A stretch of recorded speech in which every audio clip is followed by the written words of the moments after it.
What moviegoers find scary differs dramatically from person to person, but everyone can agree that some horror movie tropes are totally played out. From zombies to creepy kids to haunted dolls, these are the horror movie staples that should be laid to rest. There are plenty of terrifying movie monsters out there, but which one perfectly combines extreme gore and mindless violence into one flesh-eating package? I'm thinking zombies. That's right. However, something strange has happened to these undead villains in the 21st century. Zombies just aren't as scary as they used to be. Zombies lost a good chunk of their bite in the 2000s with films like Zombieland and Shaun of the Dead, which deliberately take all the gravitas out of The Walking Dead. Zombies became downright funny and were also portrayed as increasingly easy to take out. Unlike other supernatural creatures, you don't need silver, holy water, or wooden stakes to dispatch a zombie. As long as you've got a couple of long-range weapons and you're smart about how much noise you're making, you could probably live indefinitely in a zombie apocalypse. Who knows? You might even have time to develop your very own undead transportation system. Really, a lot of zombie movies these days tend to be blood-soaked comedies or action flicks, rather than outright horror films. The creatures just amble around, while armed civilians pick them off one by one or use them as visual punchlines. Many of these movies are seriously entertaining, but they're not even close to being frightening. Night of the Living Dead truly terrified audiences when it came out in 1968. However, more recent movies like Pride and Prejudice and Zombies and Little Monsters probably won't make you scream, but they might make you laugh or even cheer. Creepy kids are an understandably popular horror trope. Children are supposed to exemplify innocence, so to see that purity tainted by, say, a demon is definitely disturbing. From Damien in The Omen to the twins in The Shining, kids have been extraordinary tools of terror for decades. But this storytelling device lost a whole lot of power in recent years. The thing about creepy kids is that, well, they're still kids. They have the potential to be seriously scary if a scene is done right, but if it's not, things can get silly really fast. Also, some modern horror films seem to assume the audience will be frightened of any child doing commonplace things, as long as those moments are punctuated by a loud music cue. Then there's the tendency of filmmakers to randomly wedge a strange kid into a movie just to add an extra bit of atmosphere, or whatever this is. Pancakes! No pancakes!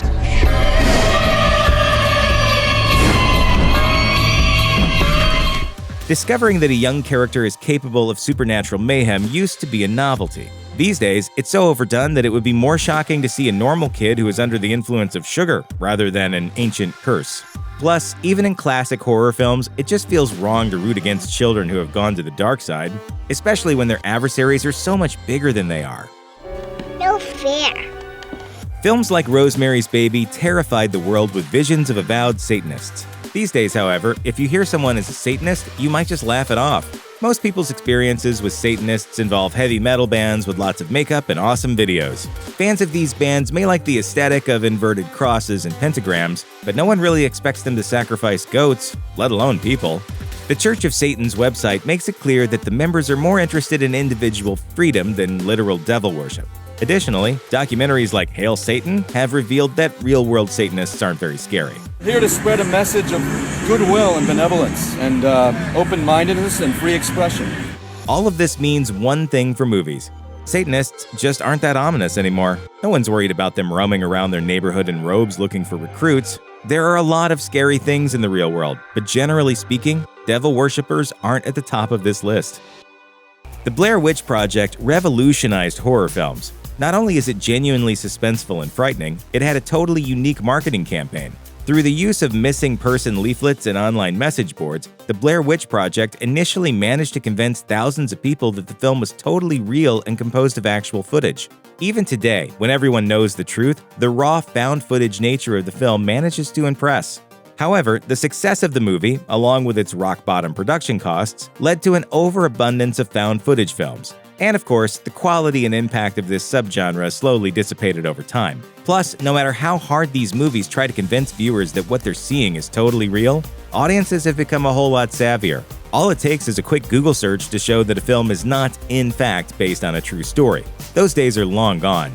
The other issue is that found footage movies started to feel a bit repetitive and loaded with cliches, like night vision jump scares. That's not to say found footage films can't be great, but filmmakers need to find a unique angle on them, much like the Blair Witch Project did all those years ago. Chucky was far from the first evil doll in cinema, but he quickly became the most popular. Since Child's Play was released in 1988, haunted dolls have cropped up in countless horror movies, including a never-ending string of Chucky films. I'll be back. I always come back. Whether it's Annabelle in The Conjuring or Billy the Puppet in the Saw franchise, there's something unsettling about seeing a doll, a puppet, or any child's toy used for nefarious purposes. However, despite the surprisingly high number of movies that incorporate an evil doll, you're more likely to chuckle from their antics than scream in horror. At the end of the day, it's just hard to be afraid of something you could toss in a toy box. Sure, the dolls usually have supernatural abilities, but a lot of movies don't explore this very thoroughly.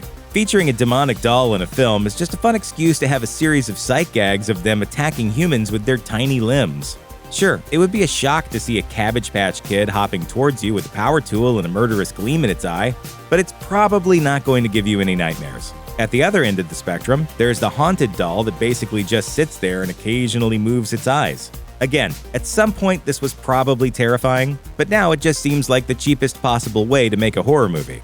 Still, the fact remains that studios are constantly pumping out new movies with cursed dolls and puppets. So there's clearly an audience for these films, and somebody is making plenty of money from them. Now, who's the dummy? Check out one of our newest videos right here. Plus, even more Looper videos about horror films are coming soon. Subscribe to our YouTube channel and hit the bell so you don't miss a single one.